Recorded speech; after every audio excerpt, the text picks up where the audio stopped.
Muy buenos días.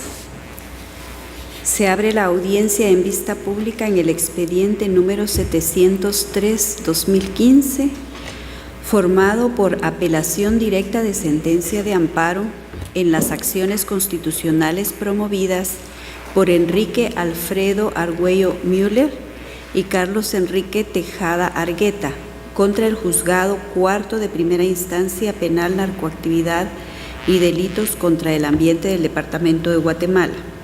El secretario general adjunto dará lectura a la relación de las consideraciones y la parte resolutiva del fallo apelado y efectuará las advertencias reglamentarias de la presente audiencia. La Sala de la Corte de Apelaciones del Ramo Penal de Delitos de Femicidio y otras formas de violencia contra la mujer del Departamento de Guatemala, constituida en Tribunal de Amparo, al dictar sentencia de 19 de diciembre de 2014, consideró: al realizar el análisis del presente amparo y actos reclamados y según el Código Procesal Penal, el trámite de las excusas se regulará de conformidad a lo establecido en la Ley del Organismo Judicial, en el artículo 123 de la Ley del Organismo Judicial. Se señalan los casos por los cuales se pueden excusar los jueces. En el presente caso, al escuchar el audio, se establece que en ningún momento la jueza recurrida indica el caso por el cual se excusa contra el abogado Julio Roberto Contreras Quinteros. Simplemente señala tener excusa perpetua contra dicho abogado, sin indicar en cuál de los presupuestos que establece el artículo 123 de la Ley del Organismo Judicial se encuentra enmarcada su justificación para excusarse del caso. Además, el trámite de dicho incidente manda a correr audiencia a las partes dentro del plazo de 24 horas para que se manifiesten si aceptan o no la excusa, y posterior pronunciamiento se elevarán las actuaciones a la Sala de la Corte de Apelaciones Jurisdiccional. Se logra establecer de la escucha del audio que la jueza recurrida no indica el caso en el que se basa para presentar su excusa contra el abogado Julio Roberto Contreras Quinteros y no dio audiencia a las demás partes en cuanto a la excusa planteada y no ordenó elevar las actuaciones al Tribunal de Arzada, violando el debido proceso al incumplir con lo establecido en los artículos 123 y 126 de la Ley del Organismo Judicial. Esta Sala de la Corte de Apelaciones, constituida en Tribunal de Amparo, analiza el acto reclamado que indica el amparista Carlos Enrique Tejeda Argueta, que en la resolución en la cual la jueza de primer grado resuelve sin lugar la solicitud de desestimación a favor de su persona, no fundamentó dicha resolución. Este Tribunal de Amparo establece que la jueza recurrida, al resolver la reposición planteada, no motivó su resolución, no realizó un razonamiento al rechazar in limine el recurso que pretendía se fundamentara la resolución en la cual se declarar no aceptar la solicitud de desestimación realizada por el Ministerio Público, por lo que se considera que se violó lo regulado en el artículo 11 bis de la Ley de la Materia, ya que la jueza recurrida no fundamentó ni expresó motivos de hecho y de derecho en la cual basa su resolución. Por lo tanto, es una resolución que viola los derechos constitucionales de defensa y de la acción penal de los amparistas. En cuanto al acto reclamado, que consiste en que el señor Enrique Alfredo Argüello Müller, en el momento de celebrarse la audiencia, sin presencia de su abogado de confianza, este Tribunal de Amparo considera necesario hacer la acotación que el derecho de defensa es un derecho constitucional que pertenece a toda persona a que se le impute la comisión de un hecho delictivo. La defensa técnica es un derecho que todo procesado a ser asistido técnicamente por un profesional del derecho. Es claro que en el acto reclamado se indica la negativa de la juzgadora de primer grado a escuchar la petición del procesado Enrique Alfredo Argüello Müller, quien indica que por una emergencia familiar que sufrió su abogado de confianza se encuentra solamente él en dicha audiencia, y la jueza recurrida, a pesar de la indicación del procesado Enrique Alfredo Argüello Müller, resuelve sin presencia de un abogado de su confianza, dejando al señor en un estado total de indefensión. Con base en el anterior razonamiento, resolvió: otorga el amparo solicitado por Carlos Enrique Tejada Argueta y Enrique Alfredo Argüello Müller. 2. Deja en suspenso en cuanto a los reclamantes la resolución de fecha 27 de mayo de 2014 dentro del expediente identificado con el número 1081-88-162 y se deja sin efecto todo lo actuado con posterioridad. 3. Restituye a los postulantes en la situación jurídica anterior a esa resolución. 4. Ordena a la autoridad impugnada resolver conforme a la ley y lo considerado. En cuanto a las advertencias reglamentarias para el desarrollo de esta vista pública y de conformidad con lo que establece el Acuerdo 1-2013 de la Corte de Constitucionalidad, se hace de conocimiento de las partes que intervendrán en esta audiencia que para hacerlo cuentan con un tiempo no mayor de 15 minutos el cual pueden compartirlo o concederlo a su abogado auxiliante, tiempo en el que deberán expresar los agravios o no que refutan al fallo recurrido. Deben dirigirse directamente al tribunal, expresar sus alegaciones en forma oral, debiéndose abstener de dar lectura a documentos, salvo autorización previa de la presidenta de esta Corte, concretarse al asunto planteado, ser breves, precisos y concisos y no proferir expresiones irrespetuosas para las partes o miembros del tribunal. Es todo, señora presidenta. Puede hacer uso de la palabra el tercero interesado y solicitante de la vista pública, Sergio Gerardo Pral García, quien actúa con el patrocinio del abogado Herbert Estuardo Oliva Rosales. Muchas gracias, honorables magistrados, señora presidenta, magistrados que integran esta honorable corte, público en general, estimados colegas. El presente fallo debe revocarse por las siguientes consideraciones. En primer lugar, los apelantes consideramos que el fallo sí es insustancial, inmotivado y está fundamentando un caso que no tiene ningún tipo de relación con este.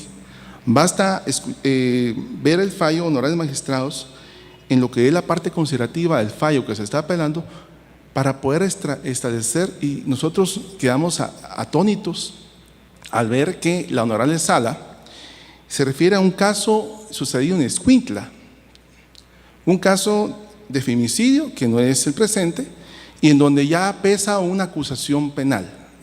Es decir, estudiaron otro proceso, tomaron el fallo de otro caso, inexplicablemente nosotros quedamos sorprendidos, como ustedes quedarán, estamos seguros, porque si un fallo inicia analizando un caso que no es este, desde ahí ese fallo es inmotivado, totalmente insustancial y se refiere a un proceso completamente ajeno al presente.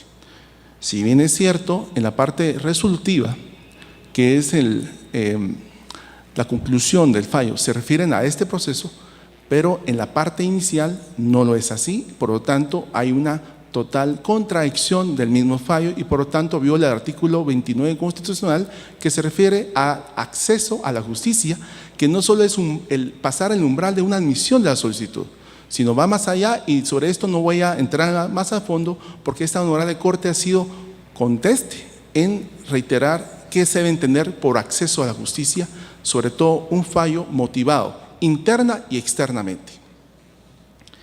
Asimismo, este fallo no puede quedar incólume, toda vez que ustedes ya tienen suficientes antecedentes de este proceso, han tenido diferentes fallos aquí ante la honorable corte, donde ustedes han podido determinar que se ha abusado completamente de lo que es un medio de control, de protección de garantías constitucionales, como es el artículo 265 constitucional, que se refiere a lo que es el amparo. El abuso al que yo me refiero, honorables magistrados, es que si se dan cuenta en otras vistas públicas que hemos tenido aquí ante su honorable presencia, podrán determinar que el acto reclamado es el mismo y han sido insistentes vehementemente en indicar que el día 27 de mayo de 2014 la juez cometió violaciones a derechos, pero en diferentes amparos. Yo me pregunto, si el mismo acto reclamado pudo haber provocado estas presuntas violaciones, ¿por qué no hacer uso de un medio de control? Para no desgastar de manera indiferente lo que es los recursos de esta Administración de Justicia que tanto falta nos hace en otros procesos de mayor importancia sobre la relación de que donde sí existan violaciones de garantías.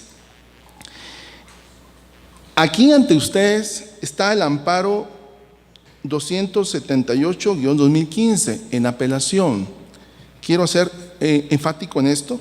La honorable Sala Cuarta de la Corte de Apelaciones de Ramo Penal, Narcoactividad contra el Ambiente, constituida en Tribunal de Amparo, dentro del expediente 01016-2014-00036 y en apelación, reitero, 278-2015, ya resolvió esto, sobre que la juez cuarto de instancia penal, el día 27 de mayo, que es donde arranca todo este vendaval de acciones, nunca se excusó, Lo que hizo ella fue decirle al abogado que había un impedimento en base al artículo 201 de la Ley de Orden Judicial, que establece la prohibición de los abogados de poder gestionar o participar en aquellos expedientes que, de hacerlo, daría lugar a que la juez tuviese que excusarse o separarse del proceso. Esto fue lo único que hizo la juez. La juez nunca se excusó, por lo tanto no debió haberse tramitado el incidente, haberle dado las 24 horas de audiencia a las partes, porque no se estaba excusando. Ahora yo me pregunto, siendo abogado y conocedor de la ley, ¿por qué no protesté en todo caso? Si hubiera sido una excusa, el trámite de las 24 horas y luego elevarlo a la sala. ¿Por qué no lo hice en la audiencia? Porque no era una excusa, honorables magistrados. Era un anuncio y advertencia en las facultades que el 203 constitucional le da a los jueces y magistrados a indicarle al abogado: usted no puede participar en esto porque de hacerlo tendría que excusarme del proceso. Es una cosa completamente distinta y no lo digo yo, honorables magistrados. Lo ratifica la honorable sala cuarta en la apelación que yo me he referido. Es decir, estamos ante diferentes amparos intentando un golpe de suerte que Dios mediante y con la sabiduría que ustedes puedan tener en cada caso no lo tengan, porque sería un golpe en todo caso a la justicia y por ende una situación que compromete la impunidad en este proceso. Bajo esas circunstancias consideramos nosotros que este amparo nunca debe haberse otorgado, dado que esto contradice otros fallos constitucionales y por lo tanto entramos en una contradicción de fallos y el fallo absurdo del cual la doctrina refiere profundamente. No hay materia de amparo, honorables magistrados. En ese día, 27 de mayo de 2014, hubieron 3 incidencias. 1. Conocer sobre una desestimación pedida por el Ministerio Público, que valga la mención, nunca pidió amparo y nunca apeló la sentencia. Es decir, el Ministerio Público pidió la desestimación, acto del cual los penalistas sabemos que no hay necesidad, se convoca a todos, pero se puede llevar a cabo solo con la presencia del Ministerio Público en todo caso. En este caso que nos ocupa, ya lo ha indicado en el fallo, el abogado defensor no pudo asistir, pero se conoció la desestimación igualmente. Y el Ministerio Público no recurrió el rechazo a esa desestimación. El segundo incidente que se llevó a cabo ese día era conocer sobre un incidente de falta de acción que había planteado la defensa de los otros coimputados, el cual fue rechazado y no en forma liminar. Y el último acto que se iba a llevar a cabo en esa audiencia era escuchar la primera declaración de los sindicados que han saboteado, con el perdón de la expresión, este proceso por más de 8 años, honorables magistrados. Esta primera declaración no se llevó a cabo porque faltaron 2 imputados que no justificaron su presencia y de ahí derivó la rebeldía que ustedes ya tienen conocimiento en otros amparos y la orden de aprehensión o de orden de detención inmediata, como lo establece el artículo 79 del Código Procesal Penal. Sobre esa línea consideramos que no hay materia ni agravio y por lo tanto la Honorable Corte ha sido insistente en que cuando el amparo debe proceder, debe existir como presupuesto básico, validez, un agravio personal y directo. Por lo tanto, consideramos que el fallo debe revocarse, honorables magistrados, dado que esto solo es una recurrencia en acciones para intentar escabullirse a lo que es la responsabilidad penal, que en todo caso nosotros insistimos la tienen los imputados. Para terminar, solo quiero mencionar, si se dan cuenta, la audiencia que se fue suspendida por todo este vendaval de acciones data del 27 de mayo de 2014 y estamos al 6 de mayo de 2015. Esto sí es violación a una justicia pronta y cumplida dentro de un Estado social democrático que presumimos estar, honorables magistrados. Por lo tanto, solicitamos que se declare con lugar la apelación y que se revoque la sentencia por todas las inconsistencias, toda la falta de sustancia que he mencionado en esta audiencia y por lo tanto se deniegue el amparo, dado que es un amparo a todas luces frívolo y debió haber sido declarado improcedente en todo caso. Muchas gracias, honorables magistrados. Puede hacer uso de la palabra Enrique Alfredo Argüello Müller, quien actúa con el patrocinio del abogado Justo Ricardo Díaz de León Regil.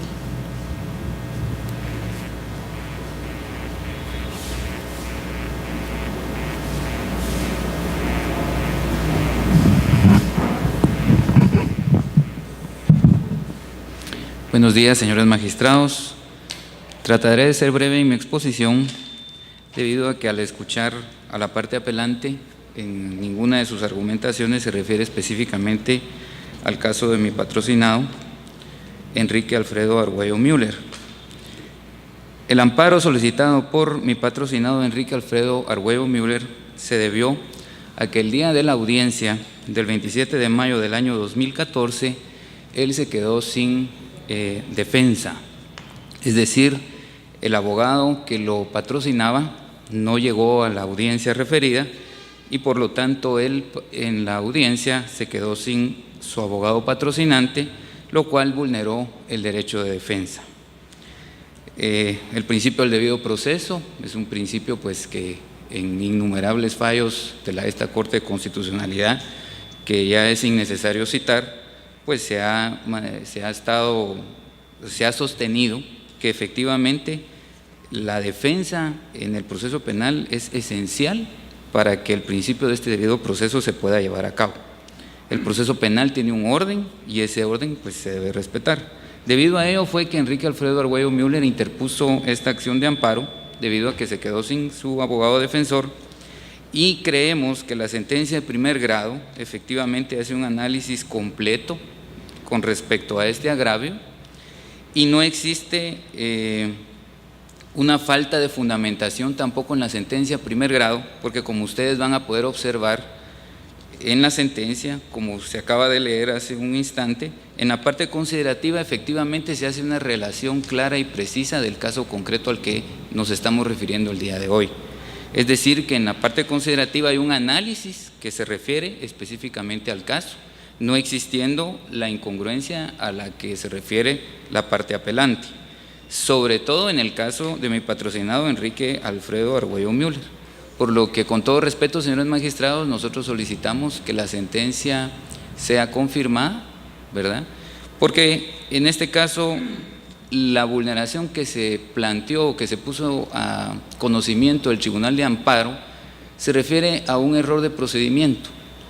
Lo que dijo la parte apelante hace un instante, si hubiera planteado el recurso de apelación, probablemente la audiencia a la que nos estamos refiriendo ya se hubiese llevado a cabo y no le causaría ningún agravio a ninguna de las partes, simplemente el proceso hubiera seguido su camino normal, y consideramos nosotros que incluso esta apelación es la que entorpece más el proceso, y a mi patrocinado le interesa sobremanera incluso que este proceso pues se lleve a cabo, obviamente respetando sus garantías constitucionales.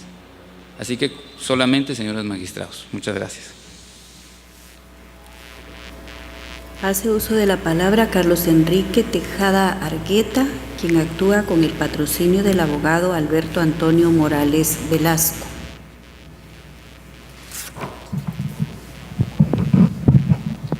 Muchas gracias, señora presidenta, honorables magistrados que integran la Corte de Constitucionalidad, estimados colegas, muy buenos días. Quisiera poner en contexto el acto o de dónde devienen los actos reclamados para que pues, este honorable tribunal pueda percibir de dónde devienen los agravios.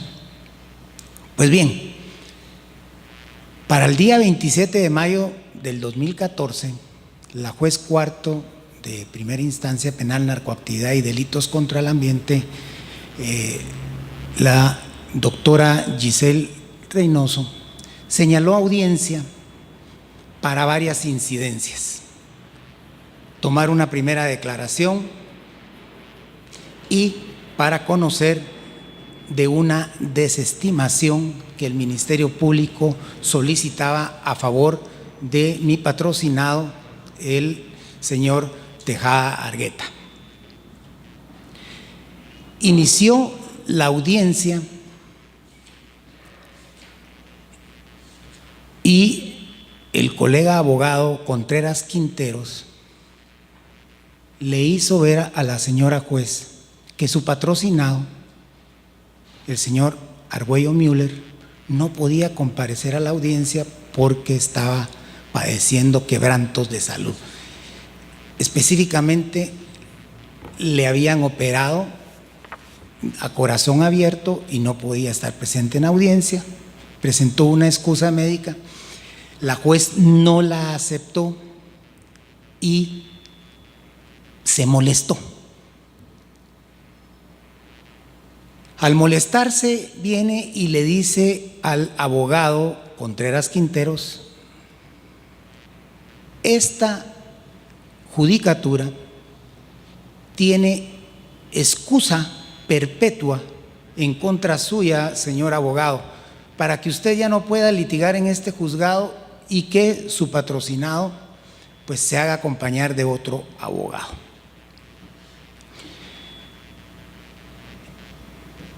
Acá lo que la señora juez está expresando es una excusa hacia un sujeto procesal del proceso, como lo es un abogado defensor. De tal manera que si ella estaba formulando una excusa, le debió haber dado el trámite que corresponde de conformidad con el artículo 126 de la ley del organismo judicial. Esto quiere decir que debe correr a las partes audiencia por 24 horas para que se manifiesten de esa excusa, y si las partes no dicen nada, pues se tiene por aceptada tácitamente la misma y debe de enviar las actuaciones a la sala jurisdiccional competente para que designe un nuevo tribunal que debe seguir conociendo. Esto no lo hizo la señora juez. Sin embargo, acá, en una interpretación errónea del artículo 201 de la ley del organismo judicial, que establece una prohibición hacia el abogado, se está tratando de darle un enfoque distinto a esta norma, el artículo 201 de la ley del organismo judicial. ¿Por qué? Este artículo establece una prohibición para el abogado que no puede litigar ante un juez que tiene causal de excusa. Esto quiere decir que la excusa por la cual, o el motivo de excusa por el cual el juez se tiene que excusar, ya existe. Y en el presente caso no existía antes de la audiencia del 27 de mayo del 2014 ninguna causal debidamente declarada entre la juez y el abogado. Al no existir, el abogado no tenía ningún impedimento de litigar. De hecho, ya se habían llevado otras audiencias en ese juzgado con presencia de este colega abogado, que es un sujeto procesal.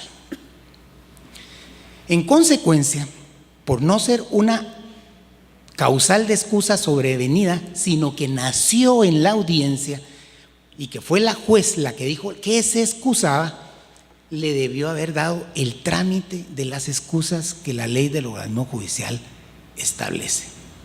De tal manera que se violentó el debido proceso en este caso y la juez no debió haber seguido conociendo de esa audiencia. Sin embargo, siguió conociendo hasta el extremo de conocer la desestimación que a favor de mi patrocinado pedía el Ministerio Público. Y a la hora de resolver esa desestimación, la señora juez no la motiva, es decir, no establece los fundamentos de hecho y de derecho para declararla sin lugar. Simplemente la señora juez, la autoridad impugnada, dijo: no, este proceso ya tiene varios años de estarse investigando, de tal manera que no procede la desestimación. Señores magistrados, mi patrocinado tiene todo el derecho de saber por qué una autoridad, como es en este caso un juez de primera instancia, no acepta una desestimación que le están formulando. Tiene el derecho de saber los fundamentos de hecho y de derecho por los cuales no le aceptan la desestimación. Sin embargo, la señora juez, en una total contradicción, dice: no, Ya tiene varios años de estarse ventilando o investigando este caso, por lo tanto declaro sin lugar la desestimación y señalo día y hora para que comparezca el señor Argueta Tejada a tomarle su primera declaración, con lo cual conculca el debido proceso, porque si se declara sin lugar una desestimación, lo que se le ordena al Ministerio Público es seguir investigando, pero no señala de una vez una audiencia para una primera declaración, porque entonces quiere decir que la investigación sí está concluida. Entonces, yo considero que aquí hay una violación al debido proceso. Realmente la señora juez debió haber motivado la resolución y no lo hizo. Contra todo esto se planteó recurso de reposición y quiero hacer una aclaración, honorables magistrados.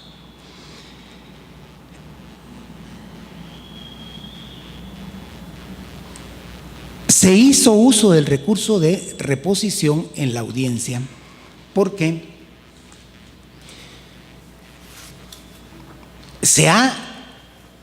para desbien de los justiciables, realmente se ha establecido que el recurso de reposición en audiencia, como era en este caso, no procede.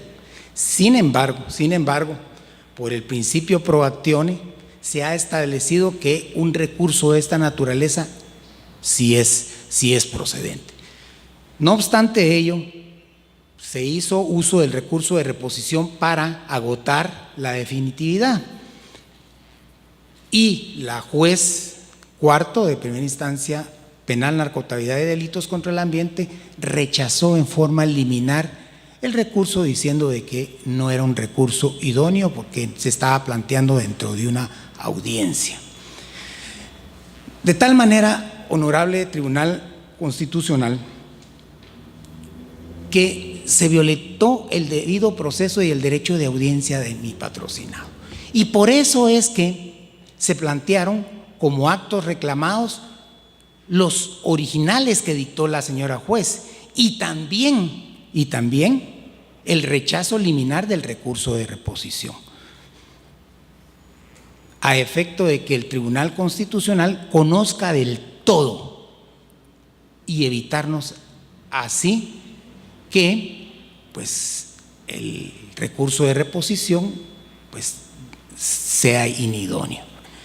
En ese orden de ideas, solo quisiera terminar diciendo que acá se dijo que hemos saboteado el proceso porque se ha retardado el mismo, lo cual quiero decirle al Tribunal Constitucional de Amparo que no es cierto. No hemos sido nosotros los que hemos retardado este proceso. Es la otra parte la que ha recusado jueces cuando no han sido sus resoluciones favorables, les ha planteado antejuicios e incluso ha recusado a fiscales. Y eso es lo que ha dado lugar a que este proceso penal pues no se haya desarrollado en la forma debida. Pero no hemos sido nosotros. Nos interesa sobremanera resolver esta situación jurídica, pero nos interesa resolverla a través del debido proceso, dándonos el derecho de podernos defender y no violentándonos nuestro derecho a defendernos. En ese orden de ideas, solicito que la apelación interpuesta en contra de la sentencia impugnada sea declarada sin lugar y como consecuencia se confirme la sentencia de primer grado. Muchas gracias. Puede hacer uso de la palabra Jaime Rodolfo Magaña de León, tercero interesado en el amparo, quien actúa con su propio auxilio. Muchas gracias, señora Presidente, señores magistrados, estimados colegas. Estoy acá como tercero interesado precisamente porque el abogado que no asistió a la audiencia de Enrique Alfredo Argüello Müller era yo quien tenía que haber estado ahí. No asistí porque estaban operando a mi hijo de emergencia y la operación duró más de 4 horas y media. Mi hijo tiene 4 años, hoy 5, en aquel entonces tenía 4 años y fue algo emergente y llamé a Enrique para comentarle esa improvisación, esa situación inesperada que sucedió. Y debería de haberlo defendido en ese momento acompañado del licenciado Contreras Quinteros como alternativa, quien no pudo hacerlo porque la juez presentó excusa perpetua. Sobre ese hecho, Enrique se quedó en esa audiencia donde se iba a conocer sobre la desestimación del proceso sin defensa, es decir, Enrique no tenía quien lo defendiera. Él estuvo ahí sentado, escuchando cómo desestimaban el sobreseimiento. No hubo quien lo representara para decir esto no procede. Es más, él no debería haber estado en esa audiencia. La audiencia no debería haberse llevado a cabo. Lo que acaba de comentar mi estimado colega, con respecto a una situación emocional que se dio y que perdió la parte técnica donde debemos de estar los juristas, especialmente cuando ejercemos la judicatura, en cuanto a la imparcialidad y en cuanto a mantener un sentido de congruencia de cómo se manejan una audiencia. Aquí fue una audiencia emocional y cuando escuchamos el audio podemos darnos cuenta de que efectivamente el señor Argüello Pasos no asistió porque tenía una operación de corazón abierto reciente y no podía asistir. Contra esta situación, la juez se excusó contra el abogado Contreras Quinteros presentando excusa perpetua. Esta palabra que se llama presento excusa perpetua implica que el procedimiento era que ya no siguiera conociendo, que se corriera audiencia a las partes y que se manifestaran al respecto, lo cual no se dio. Al no haberse dado de esa manera, ya estamos frente a una violación del debido proceso. Adicionalmente, se conoció sobre el sobreseimiento del caso de Enrique Argüello sin que él tuviera un abogado. Si no tiene un abogado y está presente en una audiencia, es una violación al derecho de defensa, es una violación al debido proceso, porque la ley manda que él debe estar con su abogado de confianza. Independientemente que si no pude yo asistir, se le debió haber nombrado un abogado defensor de oficio, nunca conocer sobre el sobreseimiento y declararlo sin lugar. Y declararlo sin lugar sin fundamentación. Se declara sin lugar un sobreseimiento solicitado en su momento por el Ministerio Público, sin fundamentarlo, sin que él tenga abogado para buscar una opción de rebatir esa posición de que se declara sin lugar el desestimiento, la desestimación del desestimiento. Entonces, esa es una agravante que yo miro en cuanto a haberse llevado a cabo el debido proceso de una manera tal cual manda la ley. Y esa es la razón por la que yo estoy acá como tercero interesado, porque veo que se violó el debido proceso, se violó el derecho de defensa de Enrique Argüello por una situación que quizás si hubiera estado no se hubiera dado. Lamentablemente fue una situación de emergencia, no pude asistir, presenté con certificaciones, yo no decidí que operaran a mi hijo un día para faltar a una audiencia, no fui en una situación falto de responsabilidad en cuanto a prever que eso podía pasar, se dio, es algo que uno no tiene previsto y sin embargo lo que sí no tenía previsto y no pude alcanzar es que se iba a violar el derecho de defensa. No debería haberse dado esa audiencia sin que Enrique tuviera un abogado de su confianza o un abogado de la defensa. Esa es mi exposición y basado en ello considero que debe ser confirmado la sentencia venida en grado, declarando sin lugar la apelación planteada y es todo, señores magistrados, gracias por su atención. Puede hacer uso de la palabra el Ministerio Público por medio de la agente fiscal Sara Edith Zamora Ordóñez. Gracias, señora Presidente, honorable Corte de Constitucionalidad y demás partes procesales presentes en esta sala de vistas. Es función del Ministerio Público velar por el estricto cumplimiento de la ley y adecuar sus actuaciones a los principios de objetividad, legalidad e imparcialidad.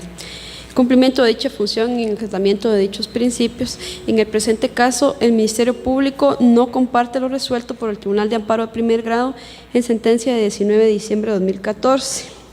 por medio de la cual otorgó el amparo promovido en virtud de lo siguiente.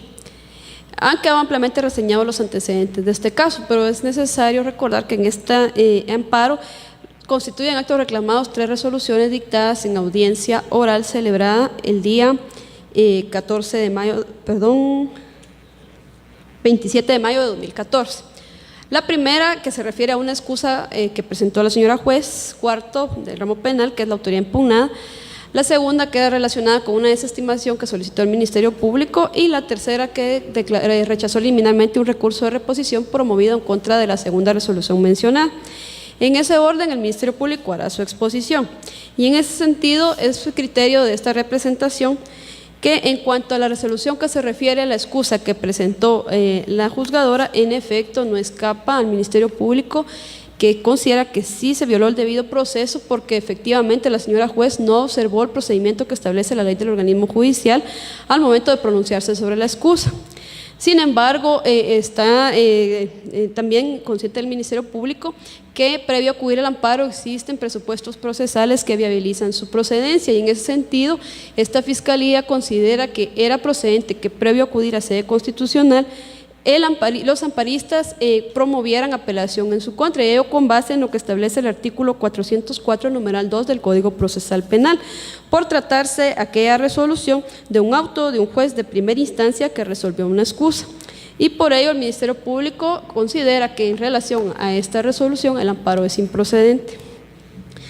En cuanto a la resolución que declaró no al lugar la desestimación que promoviera el Ministerio Público en favor de los amparistas, considera esta representación que el amparo deviene improcedente porque la autoría impugnada ha actuado en ejercicio de sus facultades legales y fundamentó su resolución en lo que establece el artículo 310 del Código Procesal Penal. De manera que al no darse los presupuestos para acceder a una pretensión de desestimación, su resolución no puede causar agravio al encontrar sustento en lo que para el efecto establece la ley de la materia. Finalmente, en relación a la resolución que rechazó liminalmente el recurso de reposición planteado en dicha audiencia por los amparistas en contra de la resolución que resolvió no al lugar a la desestimación, el Ministerio Público considera que esta resolución tampoco puede causar agravio y sostiene que en efecto este recurso es inidóneo para revertir los resultados de lo resuelto en la desestimación. Ello es así porque es una resolución dictada en audiencia previa. Y si bien es cierto, conforme el principio pro actione, pues se ha dado cabida a este tipo de resoluciones, el Ministerio Público se fundamenta en el criterio que sostuvo esta Corte de Constitucionalidad en sentencia dictada el 2 de noviembre de 2011 en el expediente 1409-2011, en el que específicamente asentó que no procede reposición en contra de una desestimación que ha sido resuelta en audiencia oral.